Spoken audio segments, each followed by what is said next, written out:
Oh, that's gone miles in the air. Miles in the air, and it's caught. India have won. साल 1989 में भारतीय team अपने सभी सुरमाओं के साथ पाकिस्तान देश में एंटर कर जाती है, जहां उसको पाकिस्तान के साथ 4 टेस्ट मैचों की सीरीज और 4 वनडे मैच खेलने थे। 15 नवंबर 1989 को दोनों टीमों के बीच कराची में पहला टेस्ट मैच शुरू हो जाता है, लेकिन यह मैच किसी नतीजे पर नहीं पहुंचता है और इसी तरीके से आगे के 2 मैच भी बिना कोई नतीजों के साथ ड्रॉ पर समाप्त हो जाते हैं। 4 मैचों की टेस्ट सीरीज में 3 मैचों का कोई नतीजा नहीं निकला था और यही कारण था कि सारे पाकिस्तानी आग बबूला हो रहे थे। वो ये सोच रहे थे कि अगर भारतीय टीम बिना कोई मैच हारे यहाँ से चली गई तो हमारी सबसे बड़ी हार होगी। यहीं से शुरू हो जाती है इस मैच की असली कहानी। सीरीज का आखिरी मुकाबला शनिवार को 9 दिसंबर के दिन शुरू हो जाता है। आज का यह मैच, आज की यह तारीख, आज का यह मैदान और यह वक्त हमेशा के लिए इतिहास के पन्नों में दर्ज होने वाला था। पाकिस्तान के कप्तान इमरान खान को एक बात तो अच्छे से पता थी कि पाकिस्तानी तेज आक्रमण के सामने भारत का कोई भी तेज आक्रमण काम नहीं आएगा, तो उन्होंने एक रणनीति रच डाली, एक षड्यंत्र रच डाला। पिच के ऊपर जो घास होती है ना, उसको हटाई नहीं गई बल्कि उसको और भी बढ़ा दिया गया ताकि घास पर बॉल पड़े और भी ज्यादा बाउंस हो सके, गेंद की रफ्तार और भी ज्यादा तेज हो सके और इसी रफ्तार से भारतीय बल्लेबाजों का शिकार किया जा सके। 4 लोग मरेगी नहीं, इतना खास था उस पिच के ऊपर मौसम। इमरान खान ने तो पाकिस्तान के स्टाफ को ये धमकी भी दे डाली थी, यहाँ तक कह डाला था। खान ने बोला है कि तुम अगर घास काटोगे तो गर्दन उड़ा दूंगा। हिंदुस्तानियों को हराना है। खैर, इन सब बातों को साइड में रखिए। सिक्के को उछाला जाता है और सिक्का एक बार फिर से पाकिस्तान के पक्ष में गिरता है। भारत को पहले बल्लेबाजी मिलती है और कैसे जैसे पहले बल्लेबाजी करके बाद में 324 रन बना लिए। सचिन ने यहाँ पर भी पहली पारी में महत्वपूर्ण योगदान देते हुए 35 रन बनाए। जवाब में पूरी पाकिस्तान की टीम 250 रन पर ही सिमट जाती है। भारत को पहली पारी के आधार पर 76 रन की एक बढ़त मिल चुकी थी। पहली पारी में पाकिस्तान की किस्मत बहुत ही खराब थी। ऐसे लग रहा था कि जैसे पाकिस्तान अपने बुने जाल में फंस चुका हो। भारत अपनी दूसरी पारी स्टार्ट करता है, लेकिन मेरे दोस्त अब किस्मत पलट चुकी थी। किस्मत अब पाकिस्तान की झोली में जाकर बैठ जाती है। 38 रन के स्कोर पर भारत के 3 बड़े योद्धा मैदान से लौट चुके थे। इमरान खान ने मैच में तांडव मचा दिया था।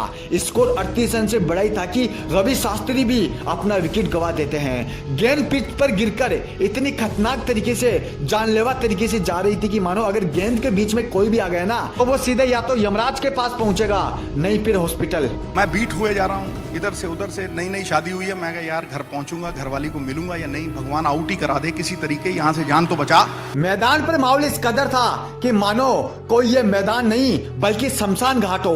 पाकिस्तान गेंदबाज बॉल को हाथ में लेकर इस तरीके से मुस्कुरा रहे थे कि मानो उन्होंने अपने अगले शिकार का इंतजाम कर लिया हो। और इन्हीं सभी माहौल के बीच एक छोटा सा बच्चा, जिसकी ना तो उम्र ज्यादा थी ना ही उसका कद ज्यादा था, वो इमरान खान, वसीम अकरम जैसे जानलेवा बॉलरों के सामने आकर खड़ा हो जाता है। सचिन तेंदुलकर।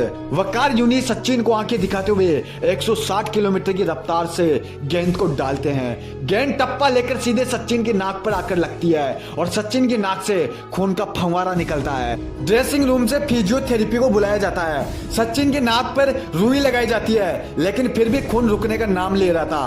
बीच मैदान पे इस नजारे को देखकर स्टेडियम में बैठे सभी दर्शक ये बातें कर रहे थे कि क्यों इतने छोटे से बच्चे को मैदान पर उतार दिया। भारत के पास क्या खिलाड़ी नहीं रहते क्या जो जान गंवाने के लिए इस बच्चे को मैदान पर उतार दिया।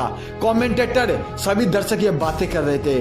सचिन का पूरा शर्ट खून से लथपथ था। सभी दर्शकों को सचिन पर तरस आ रहा था, सिवाय एक इंसान के, वो खुद सचिन था। सिद्धू ने सचिन को कहा कि तुम रिटायर होकर मैदान से लौट जाओ। फिजिकल थेरेपी अली ईरानी सचिन को उठाकर उनको कहते हैं कि तुम मेरे साथ चलो, मैं तुम्हारा इलाज करता हूँ। तभी सचिन ने अली ईरानी को धक्का देते हुए 2 शब्द कहा। इन्हीं 2 शब्दों ने संपूर्ण विश्व क्रिकेट के इतिहास को पलट दिया। वो 2 शब्द थे, मैं खेलेगा, मैं खेलेगा, मैं खेलेगा। सचिन के इन्हीं शब्दों को सुनकर सिद्धू पाजी वहां पर हैरान हो जाते हैं। सिद्धू पाजी सोचते, क्या यार सिद्धू, मैंने 3 सेंचुरियां बना रखी है इंटरनेशनल स्तर पर, फिर भी मैं अपनी घरवाली और अपने परिवार के बारे में सोच रहा हूँ, लेकिन ये 15 साल का लड़का अपने देश के लिए लड़ने की बातें कर रहा है, ऐसे बोल रहा है कि मैं खेलूंगा। सिद्धू को इन्हीं शब्दों ने संजीवनी बूटी मिलने का काम किया।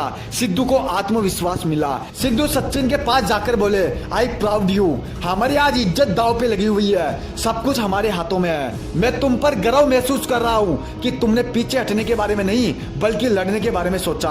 सिद्धू ने सोचा कि जब एक 15 साल का लड़का खून से लथपथ है तो वो अपने देश के लिए लड़ सकता है, तो ये सरदार अपने देश के लिए सरदार क्यों नहीं साबित हो सकता।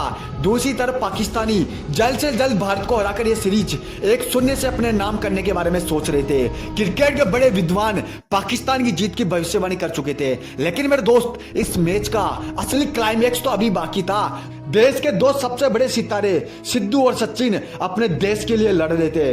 वकार यूनिस ने एक बार फिर से सचिन पर प्रहार किया, लेकिन दोस्त इस बार हमला पलटवार के रूप में बदल गया। गेंद सीधे फटाक से सचिन के बल्ले का किनारा लेकर चौके के लिए चली गई। सचिन ने वकार को चौका जड़ दिया।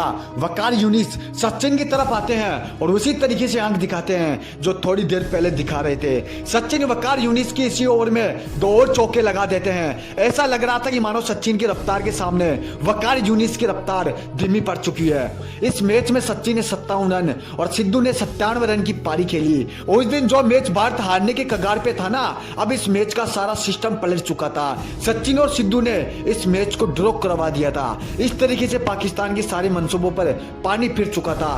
दोस्त, ये वही मैच था जिसने सचिन को क्रिकेट का भगवान बना दिया था।